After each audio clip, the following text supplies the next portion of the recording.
to the CBSE curriculum for grade 12, right? Uh, as you all know, I'll start presenting my screen. Just confirm once when you are able to see.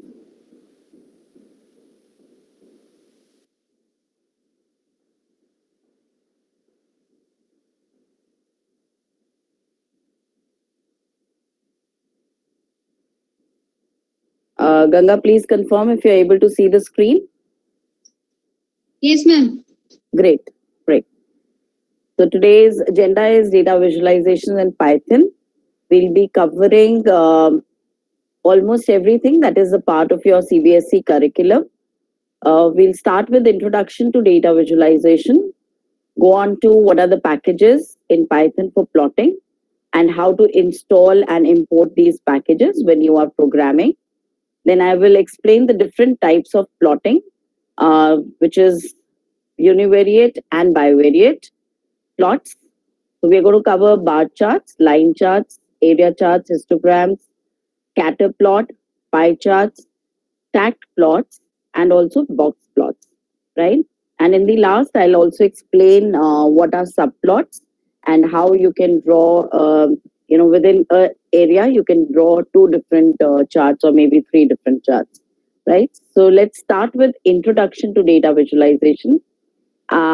Since all of you are computer teachers, so I'm very sure that you understand what is the importance of visualizations. I'm very sure whenever you are having your CBSE grade 12 results coming out or grade 10 results coming out, your principals must be asking you to create certain charts or visualizations for explaining the result or probably comparing the result over years, right? If it is just presented as textual data, like CBSE sends you in a textual file, probably the principals or the managements will not be able to make much sense out of it until unless you beautify it and present it in the form of any visualization. It can be a histogram, it can be a bar chart, it can be a pie chart, whatever, depending upon the situation and depending upon the requirement. So if you convert that textual data into visualization, then the impact of that increases manyfold, right? So that is why we are going to learn about this today, and that is the precise purpose why CBSE has included data visualizations in our CBSE curriculum, right? Also, want to kind of bring your attention to one small thing, and I hope everyone knows this, but just as a reiteration, whatever we see as text is probably only grabbed by our brains in terms of retention. It will only be probably 20%. But whenever we are seeing something as images, then our brain starts processing it 90% faster, and almost 80% of that data or maybe more is kind of retained in your memory. Okay. And that is why you see a lot of people using infographics for their advertisements, or probably wherever you see there is a burning issue and the newspapers wanted to bring it to life, then they are always using infographics, which are have a lot of images and little bit of text in between interspersed, so that it is kind of appealing for the people. And also, I would like to tell you that since we all are teachers, we know that there are different types of learners. But when you have, majority of, there is a mix of different types of learners, but majority of the people are visual learners, right? So almost 65%, 60 to 65% of the population is visual learners. That is why it's very important to make your data presentable and present it in the form of images so that it is absorbed faster by the people who are consuming that information, right? That brings us to what are the packages in Python for plotting. There are various different packages available. As you know, Python is a very, very flexible language.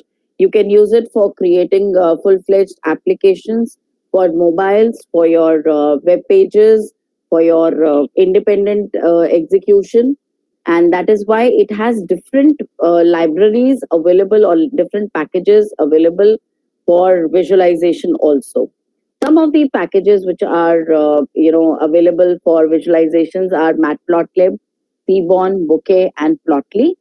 ggplot is also another very popular one. We in CBSE curriculum are focusing only on Matplotlib. So that is what I'm going to focus on in today's session, right? Seaborn and Bouquet are also very popular. Bouquet is more popular for interactive plots. Okay, so whenever you want that the plot should be, most of you have would have seen in WhatsApp, posts. We saw a lot of during the early COVID days. We saw so they were changing graphs according to time or whatever. And some of the graphs are also that if you click on them, they will kind of open further information for you. So these kind of interactive graphs can be created using Bouquet. Okay. But in CBSE curriculum, we are only going to focus on Matplotlib. For those who are more kind of experimental, they can experiment with the other packages also, right? Next comes how do we install these packages. So to install any of these packages, whether you are using an online medium like Colab, which I am using, or whether you are using ideally for any of these, you will have to install the packages first before you can start using them. And the command to install your package is pip install and then the name of your package that you want to install, right? So in case you want to install Matplotlib, so you'll say pip install Matplotlib, right? And in case you're using an online platform like Colab, which you're using, then in that case, you just need to do this once. Even in your ideally, you just need to do it once. And after that, you can use it multiple times. It is not that every time that you want to use your Matplotlib or your Plotly, you have to install them again and again. So you just have to do it once, right? Once you have installed them, the next step is you have to import these packages into your program before you start using them. So the command for that is import, just like you do import numpy as np, you would do import matplotlib as mat or as whatever name alias you want to give it, right? So you can just go ahead and do that.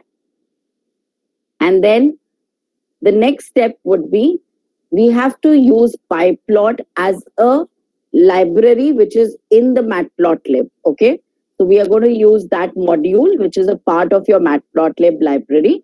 So we will say import matplotlib dot pyplot as plt, because all the plottings are done in using the pyplot module, right?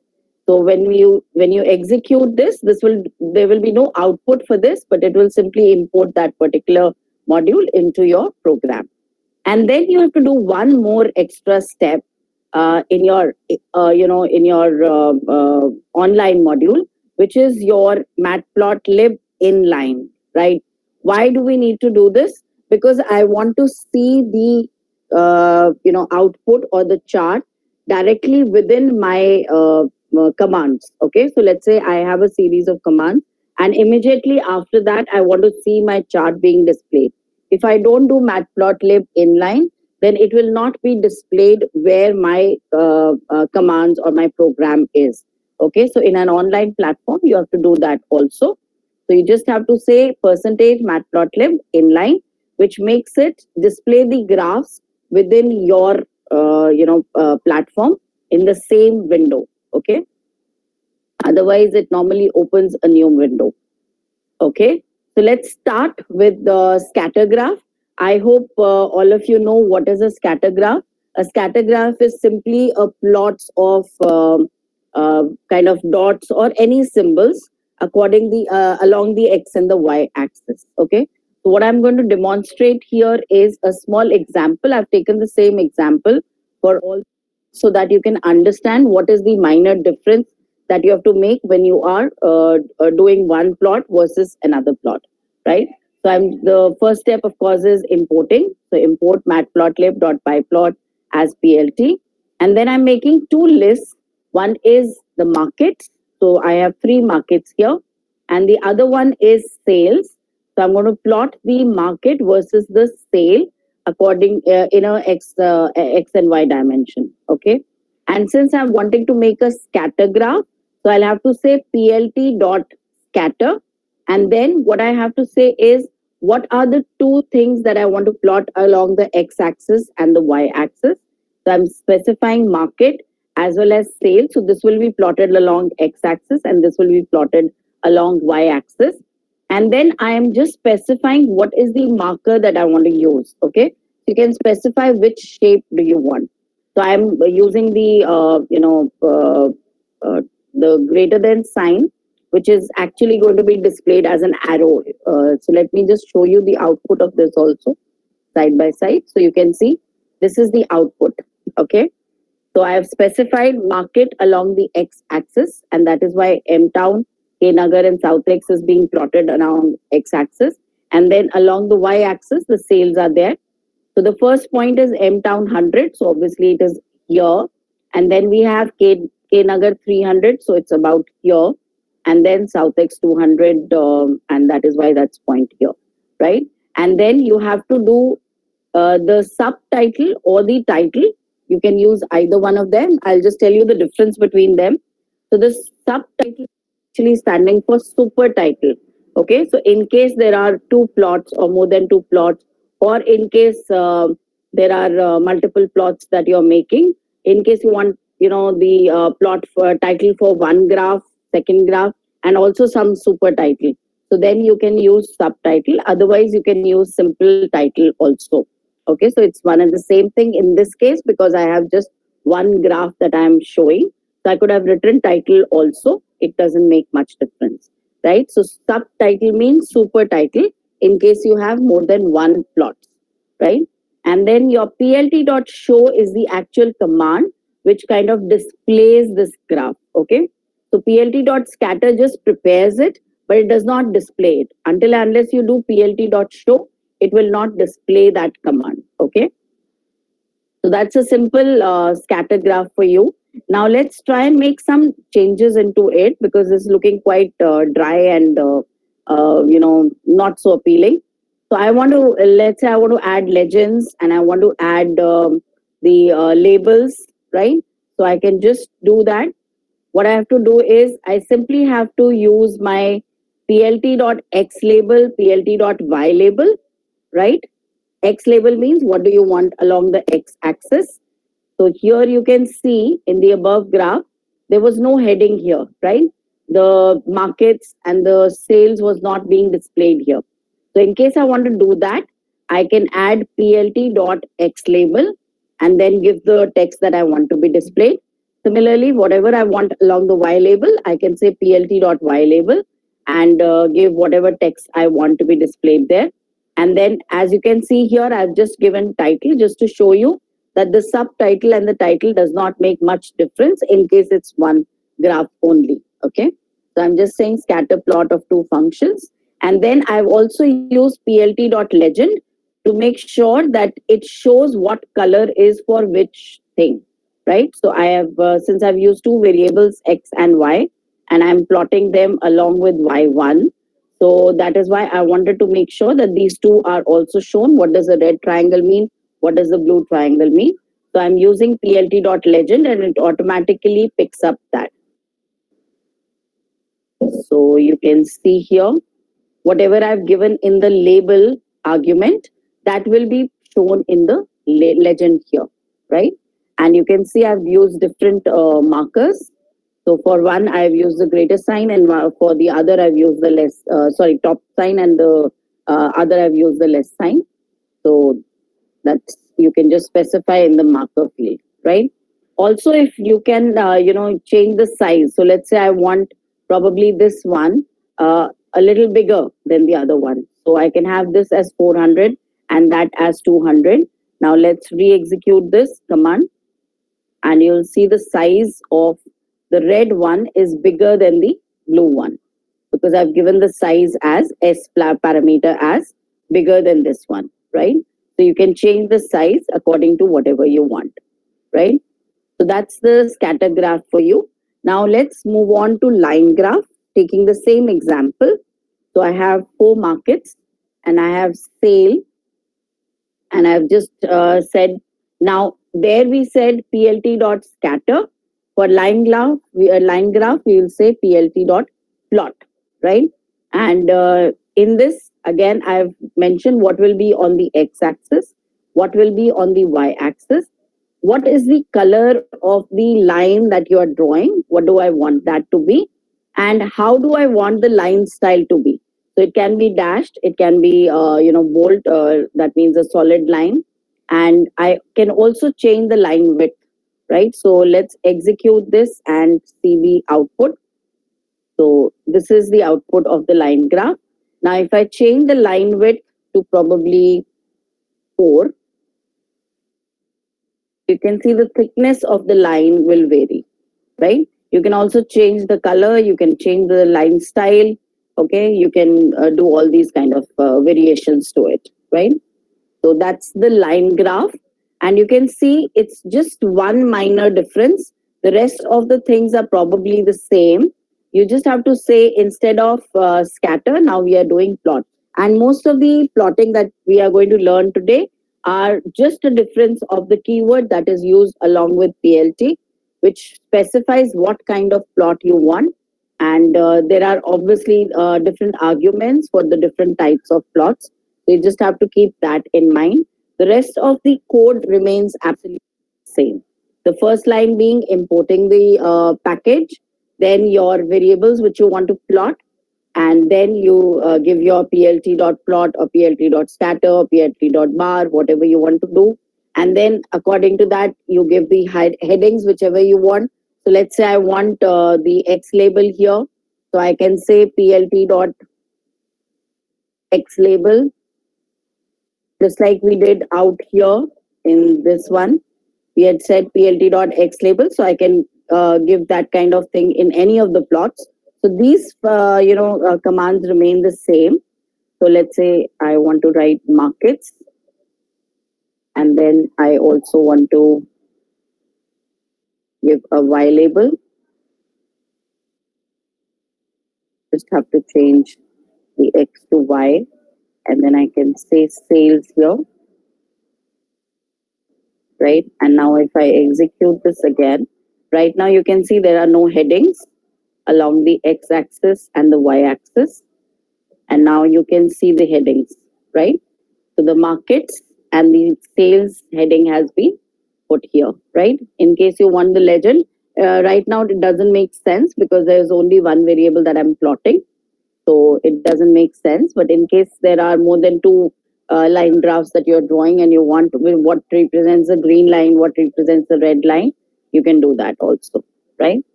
Next, let's move on to the bar graph. So in the bar graph, again, the same thing is there. You have import matplotlib, and then market and sale, and then plt.figure. So I'll explain this later. So just my plt.scatter change to plt.plot, and now it will change to plt.bar in case I want the bar graph. And what am I plotting? Plotting the market versus the sale, and I'm using the plt.show. So you can see these automatically it makes the bar graph, right? Let's say I want the bars a little bigger or a little smaller. I can change the figure size according to my requirements. So now it is going to take 10 rows and 9 columns. Okay. So it's kind of prepared the graph according to the figure size that I've given. I can also reduce that. I can say 5 rows and maybe 5 columns. So you can see now it has made it as a 5 row, 5 column thing, right? So you can specify the figure size if you want using the plt.figure, and within that you have to give the parameter fixed size. This is the number of rows. The first parameter is the number of rows, And the second parameter is the number of columns that you want your figure to be in, right? So that's the bar graph. Moving on, in the bar graph itself, let's say I want a stacked bar graph. Yeah, a lot of time we have stacked bar graphs. So for example, I've taken the case here where I want, there are names of certain students and there are UT1 marks and UT2 marks, and maybe I want to compare, right? So which student got more in UT1 or UT2? So this is a wonderful way of doing that.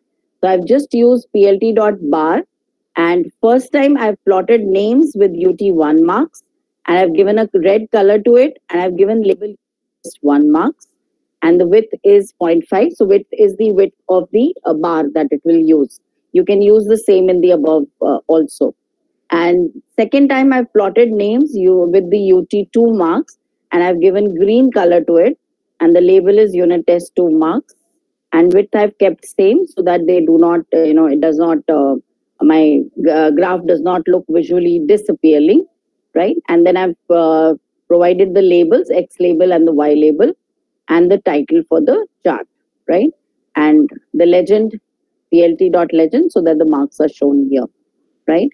So here you can see Kiran, Annie, and Seema had more marks in UT1, whereas Pratik and Leah had more marks in UT2.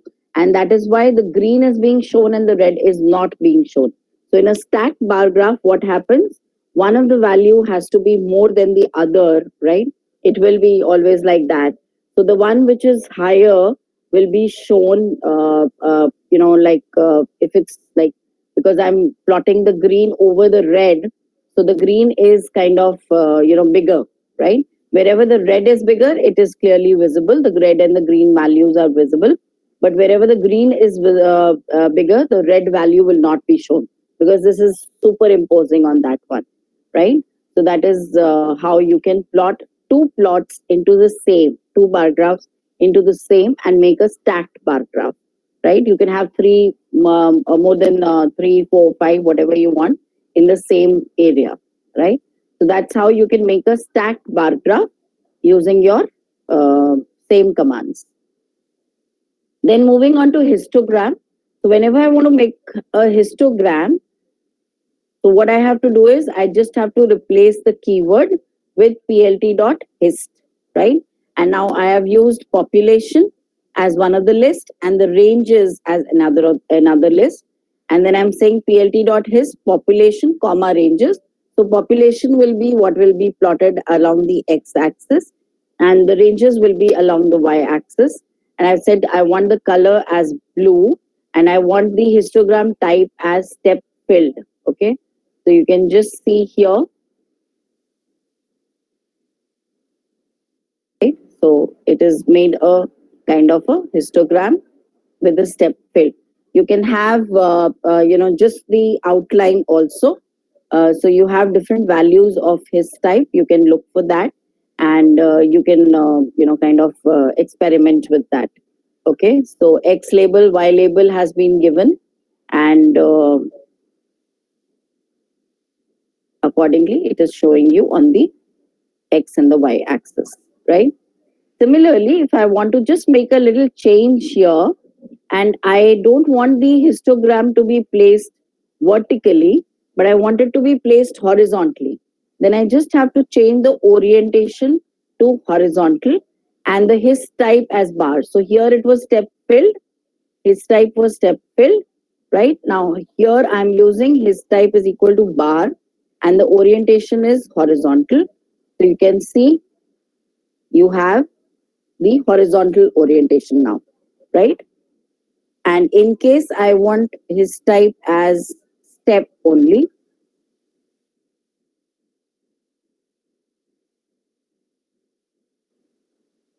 so I can do that also. And now you see it is just the outline, right? You can have step, if you just want the outline, you can have step filled or you can have bar. Step filled and bar is almost the same, right? So whether you use step filled or whether you use bar, it's almost the same, right? So you can use the orientation parameter to change the orientation to horizontal or vertical as you want. In case you do not specify, by default it is vertical. In case you want to change it, then you should be specifying orientation is equal to horizontal, right? Again, you will see here, I have put the legend, but since it's just one variable, to the other, there is nothing to be shown in the legend because I've not put anything. Be the legend shown with the X label or with the Y parameters, right? So that is why it is not able to show any legend. And that is why it's giving you this message, no handles with labels found to be put in the legend, right? So in case you want the legends, you can just trying to show here that in case you have put this command but you have not put the legends, it will not give you an error. Okay, so it draws your graphs properly, but it's just that it will not show the legend, right? Okay, moving on, let's move on to the pie chart. So same thing, I'm using the market and the sale, and now I'm going to make a pie chart out of it. So I'm saying the title is sale patterns in markets, and now I have to use plt.pie instead of your bar, your other keywords that we were using. Instead of that, now I'll use plt.pie to make a pie chart. And again, a pie chart is always like you will have a full 100-degree measurement, right? So you have to say, specify what do you want in the, what do you want your angle to be based on. So I've said I want it to be sales and the labels to be the market. Okay, so in the each pie, there should be the labels, which should be the market name. So when I execute this, you can see this is what you get, right? And you are getting M Town, K Nagar, and South X as the labels. Now, this is looking a very bland thing because there are no, kind of outlines, and it's a very bland pie chart. So I can improve on this pie chart by using different variations. So let's look at the variations. So what I've done is I have said I want labels for the name, okay, Arun, Jaya, Priya, and Tara, and the sizes I'm noting down here, and I am also putting the colors that I want for each one of them. So I am specifying the colors right here. It was actually being done automatically. I have not put any colors. It has automatically picked out colors and placed them. Now here I am specifying the colors that I want, and I'm also using one other thing, which is explode. Okay, so let me just explain explode by showing you the output of this. So when I execute this, you can see that this pie, okay, pie slice is actually coming out of the pie chart, right? So that is what is the explode meaning, right? So the first parameter is Arun, and that is exploding out of the pie at a distance of 0.3. Next is Jaya, and her slice is exploding out by only 0.1. So let me just change these values and show how it affects. So let's say I make this 0.5, and I make this as 0.2, and I make this as 0.1, and that one at 0, right? So let's execute this now. And you can see now this is farther away. So it's 0.5 distance away. This one is 0.2, sorry, away. This one is 0.1 away. And this one is in the center at its place. Tara is at its place, right? So that's how you can use the explode to just kind of send the slices a little farther away in case you want them to show or highlight on one particular slice. Okay, so that is the explode feature. And I've already explained the colors, so I've specified the colors. So it will pick up for Arun, it will pick up green, for Jaya, yellow, green, Priya, gold, Tara, light sky blue, right? And what do we have to, how do we specify that? because I've made a list of all these things. So I just have to say plt.py, and then I specify that I'm plotting the sizes, right?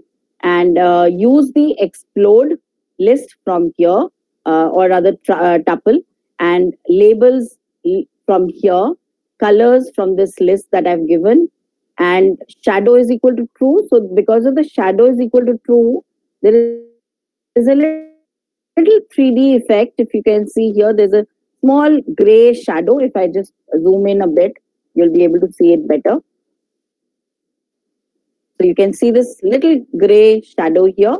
So that is because of your is equal to true, right? And then you have start angle is equal to 40.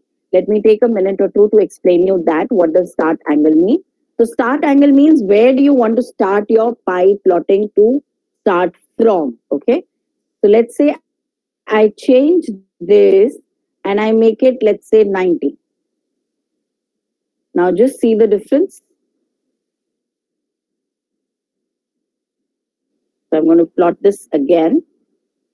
And our first value is Arun. So now Arun starts from 90 degree, right? And it goes anti-clockwise.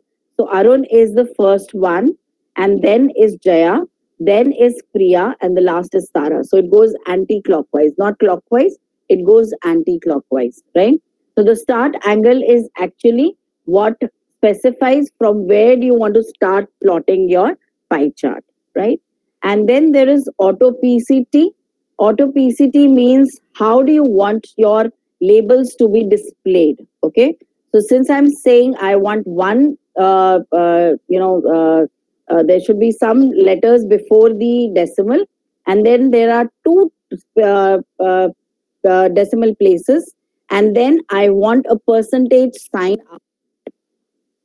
Okay, so that is why it is showing you the percentage sign because of this. And you have to enclose that in percentage, and that is what the format means. Okay, so you can actually change this to 3 decimal places also. Let me just show that to you. So you can see here now it is 3 decimal positions. Now here I don't have values, but in case I put 15.578, 30.7654, 45.98, and 10 point, or let this be an integer. Now just notice the difference here. So you can see here 9.773, right? So it's actually getting kind of overwritten, the Tara thing, right? So let me just put it into.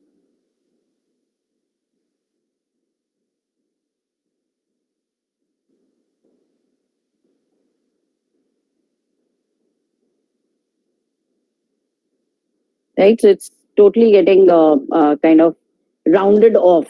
Okay, so you have to be very careful about what you put the as the values to that, so that it can be shown approximately.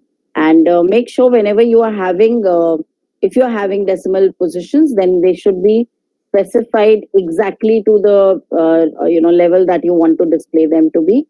Otherwise it will divide, because it always has to add up to 100.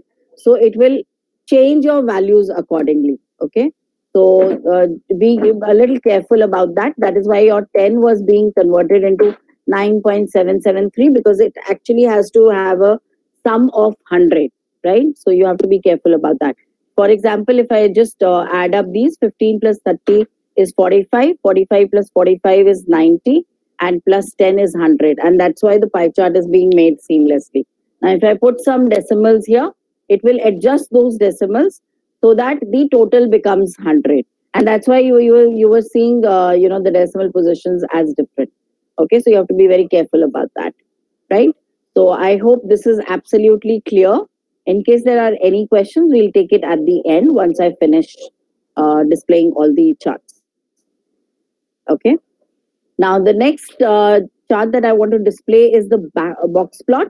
So you can see here, first let me explain what is a box plot, because the other plots probably you people are kind of comfortable with, or you have used at some point of time. Box plots, most of us do not use commonly. So we're not aware of what it is. So box plot is normally used whenever you want to see the variation in the value that you want to plot. Okay, so for example, here what I have done is I have taken marks of different students in 4 different subjects. Okay, so I've kind of put them as lists, and there are about 10 or 12 values here which I've put there as list, and I've put the marks of 4 different subjects, and then I have plotted the box plots of these. Now what it does is it simply plots this labels I've given: Sanskrit, physics. So if I just show you the plot in totality, yeah. So this is for Sanskrit, this is for physics, chemistry, and maths. Now you can see, you have to see 4 things in this. There is one line here and one line at the bottom. What it means is this is the minimum marks that a person has got in Sanskrit, and this is the maximum marks. Okay. So the minimum marks is somewhere around 40. So let's see. In this list, you have minimum marks as 40. Of course, there is 24, but 24 is shown as an outlier. Okay. So the small circles that you see in Sanskrit are actually outliers. What does an outlier mean? Let me explain that also. An outlier means it's probably a value there in your data, but not many people have got that value. Okay. So that means it is not an expected value, but it is shown, it is there as a part of your graph or your data. So you have to kind of understand that. Okay. So probably this is not a normal value to achieve for some child. So that is why it is shown as outliers. So in Sanskrit, you're seeing 2 outliers. One is around 24 and one should be around 32 or something. So let's see that. So here is the 24, and just scanning the list, this is 32, right? So you can see that these 2 are the outliers, whereas the minimum value is taken as something which is kind of indicative of your list. Okay, so there is 40, which is here, and then you may be having another close to 40, 52 you have, 56 you have. So you have 40 as the minimum marks, and the maximum is somewhere near 100. So let's see, it should be around 96 or 97. Yeah, here it is 98, right? So the upper line shows you the maximum marks, the lower line shows you the minimum marks, and the box shows you what is majority of the people have achieved. Okay, so what are the marks that majority people have achieved? So majority people have achieved somewhere around 62 to around 78. So you can see in here, that is a range of your values. Okay, so box plots are used for seeing the standard deviation from your average. Okay, so this is your red line is showing you the kind of the average, and then this is the variation around that. Okay, so this is the variation. So in physics, the minimum marks is somewhere around 11, if I am right. So let's see. So there is 1 5. Yeah. So this is 5. And then the maximum marks is around 100. So closer to 100, 300. Here you have 100. And then there are people who have got 25, who've got 36, 32, 27. So that is why it's not marked 5 as a outlier. Rather, it is taken that as the minimum thing, right? So the outliers are which are totally away from your general data, right? Since here a lot of people are in the range of 20 and 25 and 30, so that's why it's not taken as that as an outlier. Okay, so that is what is a box plot. A box plot is simply used to check the deviation in marks in a range. Okay, so you this is a wonderful way of checking which subject has fared well over the other, right? So you can see out here there is a lot of variation in physics, right? And the marks are evenly distributed. Whereas here, if you see, most of the people have fallen in this range, which is a good enough range, right? Whereas in chemistry and maths also, you can see a lot of variation. So people are not kind of, closer to each other. There's a lot of variation in marks. That's what this plot tells you, right? And as I explained, the upper mark is the maximum marks and the lower mark is the minimum marks. To plot it, so you, in case of bar plot, you has bar chart, you had bar. In case of pie plot, you had pie. So in box plot, you have to write plt dot box plot, and then you simply say box plot as the first this thing, because I have put that as labels here. So I'm saying box plot data, so it's going to pick up these 4 marks, and then I'm saying patch artist is true. That means I want to show the minimum and the maximum marks, and what are the labels that I want to show. So the labels are being picked up from this list, right? And then I say plt.show, so it displays that graph. So I hope this is absolutely clear. Moving on to the last part, subplots or simple line graph. So you can make a sine or a cos. So you just have to say randomly, I want to pick up the sine values.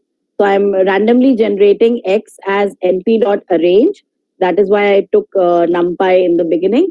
So I'm saying np.arrange 0, 3 into np.pi 0.1. So I'm generating random numbers, and then I'm generating the sine of those numbers, right? And then I want to plot this y. So I'm saying plt.plot. Plot, remember, it was for line graph. So plt.plot x comma y. So it will plot the x and versus the y, that is the sine value, right? When I do this, this makes the sine graph. Similarly, I can make the cost plot also, and I can also make both these plots together in one chart only. That's not called a subplot, so we'll come to that in a minute. But this is called 2 charts in one area only. Okay, so in the same chart, I am plotting the sine curve also and the cosine curve also. This is not the subplot. I'm repeating again. This is just plotting 2 line graphs in the same area. Whereas a subplot is you divide the area into 2 separate areas, and your 2 separate charts are put into that, right? So this is simply just I'm putting the x label, y label. These are already I've explained. So I'm not going into the details again. And now we'll come to the subplots. So subplot is when you have the same area, but you divide that into multiple areas and draw your graphs in separate areas. Okay. For example, I'm just taking again the example of the sine and the cos. So I picked x as np.arrange. So I'm randomly generating the x values. And then I'm using sine x and cos x. And then I'm dividing my area into 2 rows, 1 column, and first one is active right now. So the first plot is using x and y sine, and the second plot is x, y, and cos. Okay, so you can see here x and y cos. In the first, I use x and y sine. Now, if I show you the output for this, so you can see the entire area is divided into 2 separate charts, right? Whereas in a chart where you had the same area for 2 line charts, and here now it is subplot. Okay, so this is the entire area of the plot, and within that I have 2 subplots. One is the sine curve and one is the cosine curve. So you can play around with this. You can kind of make this, if I just change this value, so you can see for the first plot, the area will become less, and the second plot remains the same because I've said here I want 2 rows, 1 column, and the second plot I'm plotting now, right? So again, here if I change this,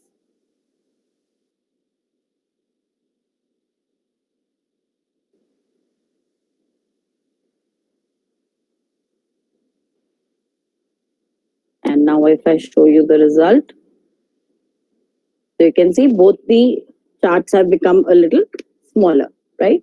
So that depends how many rows, how many columns, because I've said 5 rows, but only, kind of 1 or 2 columns. So it has spread like this, but like this, it has reduced in size. So you have to and see what is the default values of this is 111, right?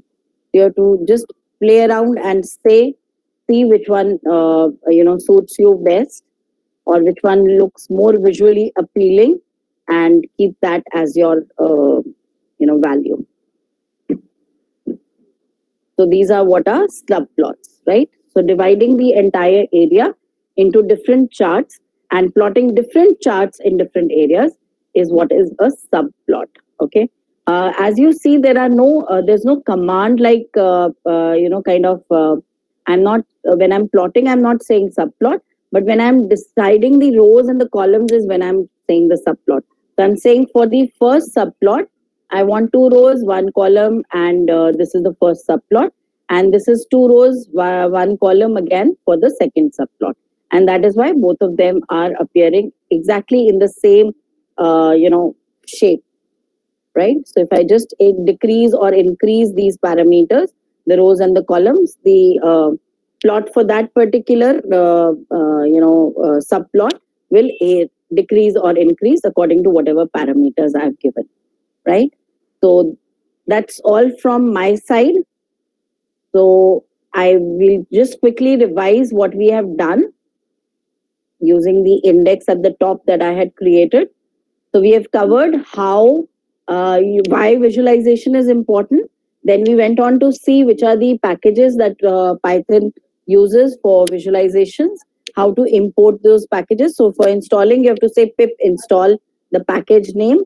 And for importing, you have to say import package as some alias. And then we went on to see the types of plotting. Univariate means when you're plotting only one variable, and bivariate means when you're plotting 2 variables. So you can do bar charts, you can do line charts, you can do histograms, you can do scatter plots, you can do pie plots, right? And the last one which we did was just converting the bar chart into stacked bar chart, and then also box plots, right? And then I also explained the subplots to you. So now I will open the floor for any questions. I'll stop presenting my screen now, and I'll open the floor to any questions. If anyone has any questions, I'll be happy to take them now. Gurpreet ji, good morning. Good afternoon. Can you please let me know that what is exactly the ID you're using? Ma'am, I'm using Colab. So this is Okay. a online platform by the name of collab.research.google.com. If you just see my screen up here, it's collab.research.google.com. Why I prefer this platform for demonstration purposes is because I can kind of make the changes there and then in the same screen the output comes. If I'm using an IDLE, I have to kind of keep shifting between my the code and the visualization screen, so it becomes a little difficult. That is one reason. Second reason, if you are using an online platform like this, then you need not install Python onto your machine. So I'm a person who travels a lot.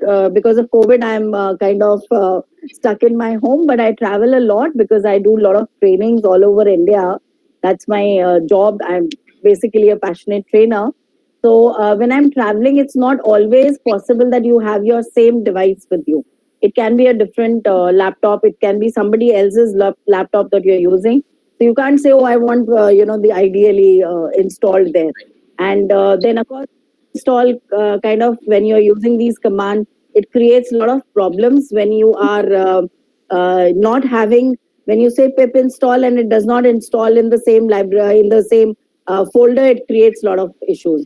So I find this very convenient. So I prefer the online platforms, and that is why I use this. And I'm a big fan of Google. So G for Google, G for Gurpreet. So that is why I prefer this platform. In case you want, this is directly linked to your drive. So whatever Python notebooks you create in Colab, They are automatically saved in your drive. So you can see in my drive, I have a folder called Collab Notebooks, and it will be all my files will be saved there. So that is why I love this online platform. Thank you so much, ma'am, for the answer. And ma'am, there was a little bit of heavy rainfall going on here, so in between there was a little bit of disturbance. Can we avail the recordings of your class today? Ma'am, that CBSE people will only be able to tell. Ganga ma'am, if you can give the answer to that. I don't think they share the recordings, but I'm sure they have that. They have the plan to upload these recordings onto the CBSE Shiksha portal or Diksha portal as and when it is permissible by the authorities.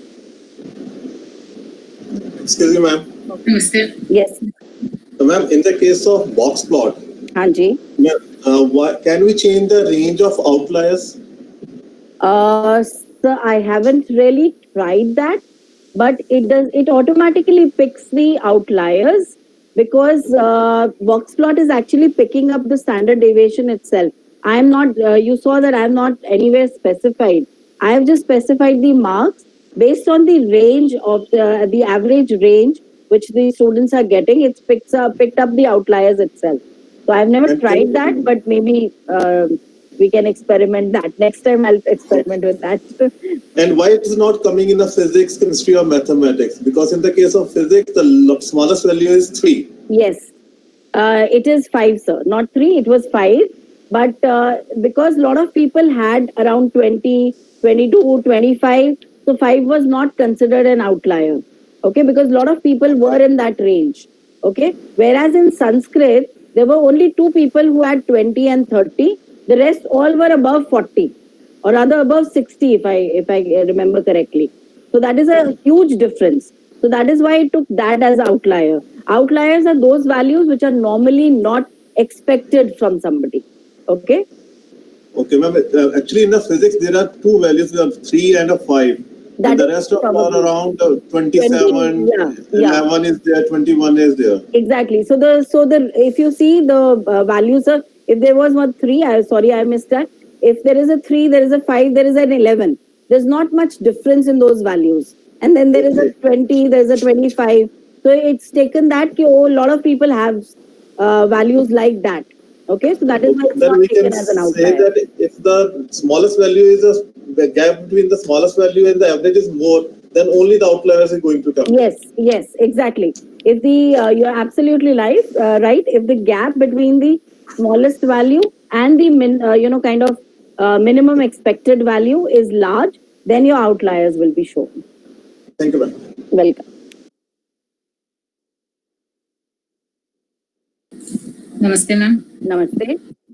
Ma'am, can you show that sine and cosine graphs together in a single plot? No, I didn't get that part properly. Sure. So I'll present my screen again. Just give me a minute, please. Okay.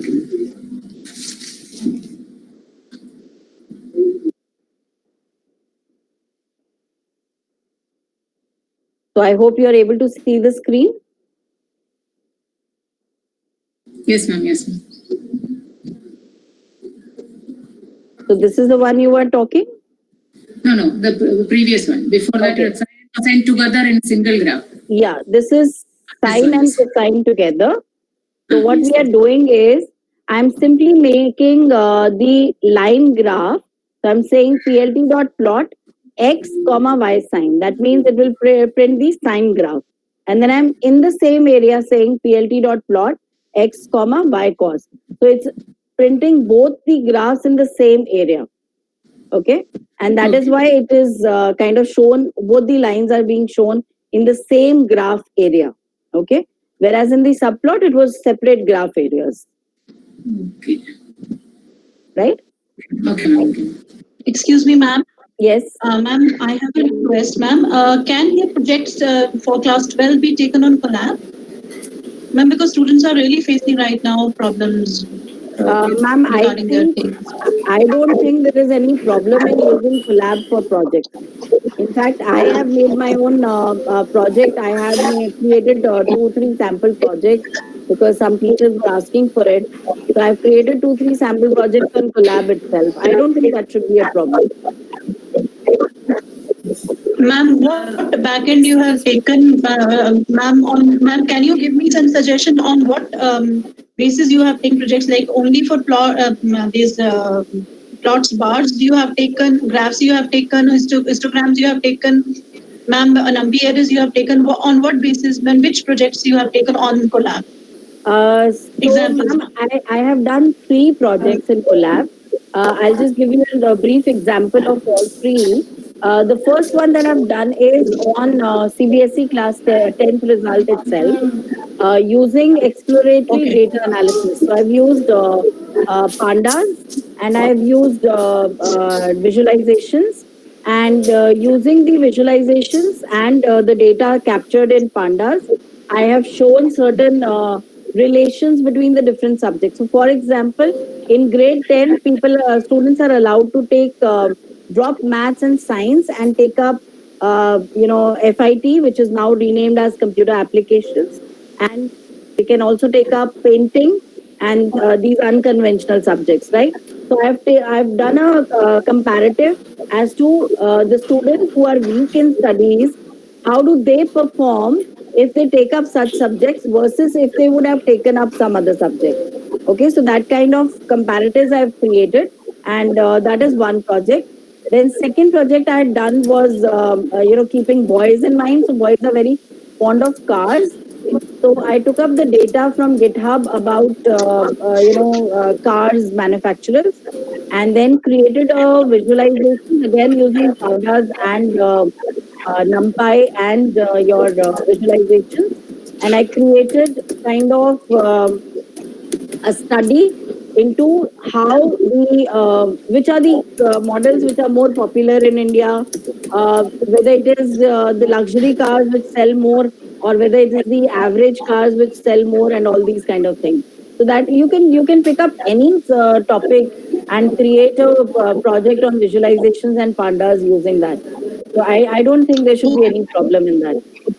Thank you so Excuse me, much. ma'am. Thank you. Welcome. Excuse Yeah. me, ma'am. Please Yes. tell me. I'm not able to fill the attendance. What is the issue? I'm clicking there in front of name box, but not able to type anything. Ganga ma'am, are you there? So, ma'am, have you put your name and everything in the chat box? So Yes, they'll be I have picking up. done.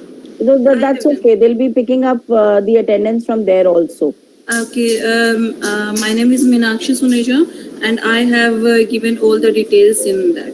Great. So, ma'am, I think they have posted the attendance link once again. Just try with that link. Maybe it works. Okay, I'm doing again. I have tried 4 or 5 times, but it's not working.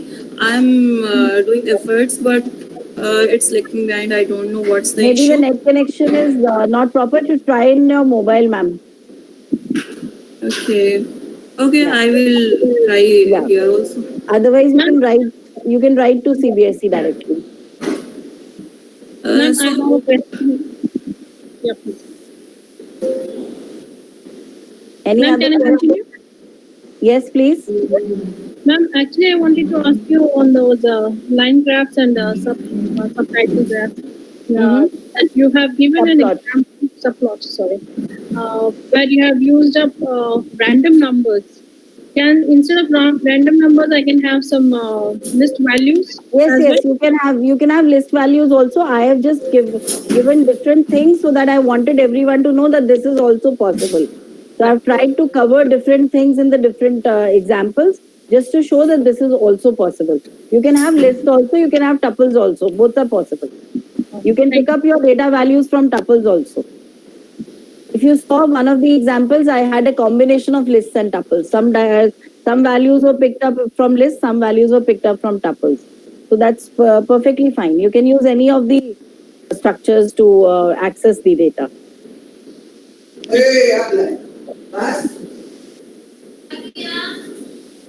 Any more questions? Hello, thank you so much, Gurpreet ma'am, for having Thank you, great Ganga. session. Thank you so much, everyone, for joining in. Thank you, ma'am. thank you, ma'am.